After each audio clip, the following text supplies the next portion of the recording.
چوہا اور شیر۔ ایک دفعہ کا ذکر ہے کہ ایک جنگل میں ایک شیر رہتا تھا۔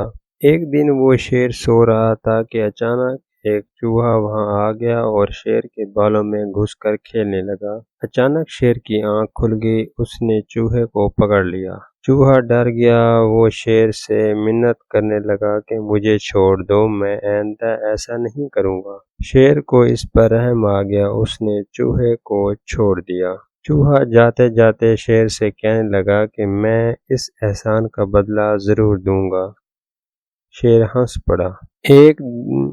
ایک دن کچھ شکاری جنگل میں آ گئے، انہوں نے جال ڈال کر شیر کو پکڑ لیا۔ وہاں اچانک وہی چوہا بھی آ گیا، اس نے اپنے دانتوں سے جال کو کاٹ دیا۔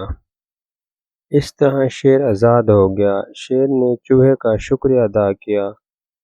چوہے نے کہا کہ کوئی بات نہیں، ایک دن آپ نے میری مدد کی تھی اور آج میں نے آپ کی مدد کر دی، اس میں شکریہ کس بات کا۔ پیارے بچوں، اگر آپ کو ہماری یہ ویڈیو اچھی لگی ہو تو ہمارے چینل کو سبسکرائب کریں اور بیل آئیکن کو بھی پریس کریں تاکہ آنے والے تمام نئی ویڈیو کی اپڈیٹ آپ کو ملتی رہے۔ شکریہ۔